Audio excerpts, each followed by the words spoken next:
wa mawala amma ba'd. Masih menjelaskan tentang tata keramanya membaca Al-Quran.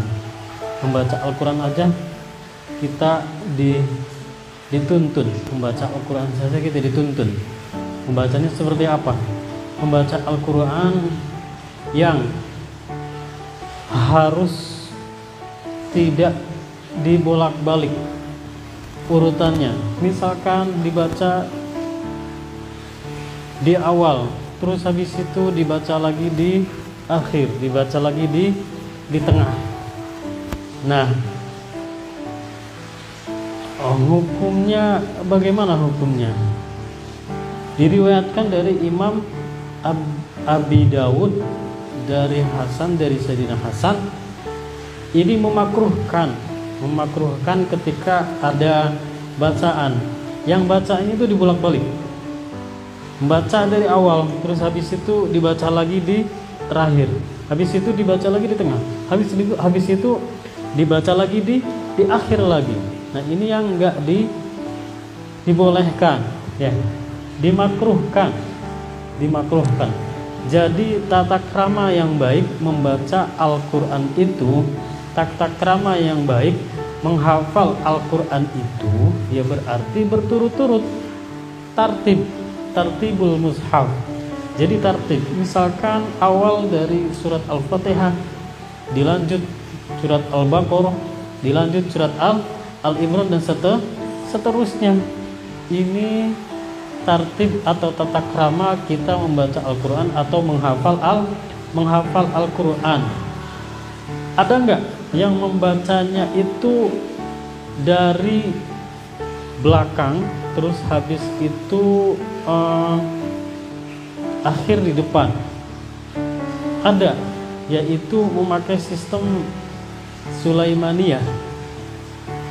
Sistem hafalan Sulaimaniyah itu dari belakang dulu menghafalnya itu dari belakang dulu, dari juz 30 dulu, juz 30, juz 29, juz 28, 20, 27. Nah, yang gak dibolehkan itu seperti apa? Yang gak dibolehkan itu berarti membacanya itu di zigzag, bolak-balik, kadang di tengah, terus habis itu kadang di awal, kadang di akhir. Itu yang gak dibolehkan. Tapi dalam kitab At-Tibyan, tartibul mushafnya itu dari awal, bukan dari belakang. Dari surat Al-Fatihah, terus habis itu surat Al-Baqarah, surat Al-Imran, dan seterusnya. Kalau misalkan menurut kitab At-Tibyan, wa amma qira'atus sur min akhiriha ila awwaliha. Nah, maka dari itu kitab At-Tibyan ini menjelaskan kalau misalkan bacaannya itu dari akhir, terus habis itu lanjut ke awal, ini tidak menganjurkan, tapi menganjurkannya itu yaitu membaca dari awal sampai akhir. Kenapa sebabnya? Salah satunya yaitu hilangnya hikmah dari kita membaca Al-Quran, hilangnya hikmah dari kita menghafal Al-Quran, yaitu hikmah karena kita keluar dari apa? Karena kita keluar dari tartibul ayat, kita keluar dari bacaan tertibnya ayat. Nah, ini yang lebih parah lagi nih. Ada yang enggak tertib di bacaan suratnya, ada yang enggak tertib itu di ayat-ayatnya.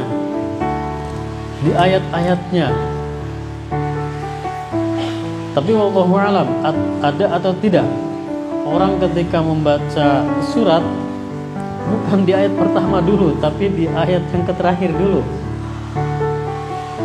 Ini jikalau misalkan ada, itu berarti benar-benar salah, benar-benar salah kaprah. Dan di sini di famamnu' man'an mu'akkidan, udah mamnu' dikasih pengakidan man'an, dilarang. Man'an itu banget, itu sangat dilarang. Mu'akkidan ya sudah nggak diragukan lagi, udah akid pelarangannya ini. Larangan yang membacanya itu dari akhir ayat. Ini yang benar-benar dilarang berarti. Udah famamnu ditambah man'an, ditambah lagi muakidan, udah komplit dah larangannya. Jikalau misalkan ada orang yang seperti tadi, tapi wallahu alam ada atau tidak. Tapi kalau misalkan ada, ini benar-benar nggak boleh. Kalau misalkan urutan ayatnya itu diacak-acak dari awal sampai akhir, ini yang benar-benar nggak boleh. Membacanya di akhir ayat, habis itu membacanya di tengah-tengah ayat, habis itu membacanya di awal ayat. Ini kalian kan semuanya bagian imam tarawih semua kan di sini. Imam tarawih, imam sholat tarawih. Nah, berarti bacaan kalian, bacaan di surat-surat kalian nggak boleh diulang-ulang, nggak boleh dibolak-balik. Kan kalian bacaan hafalan atau bacaan yang kalian lafalkan di bacaan imam, ketika kalian jadi imam itu kan bacanya panjang-panjang kan. Surat Al-Baqarah panjang, surat Al-Imran panjang. Nah, kalau misalkan surat Al-Baqarah kalian bacanya itu di akhir ayat dulu, terus habis itu di tengah ayat, terus habis itu di awal ayat misalkan, ini yang nggak dibolehkan. Maksudnya ya memang nggak baik lah, makruh ya bacaannya. Misalkan di rokaat pertama, misalkan di rokaat pertama misalkan setelah Al-Fatihah, misalkan bacaannya innal ladzina amanu wal ladzina hadu wan nasara was-sabiina man amana billahi wal yaumil akhir. Al-ayat misalkan itu.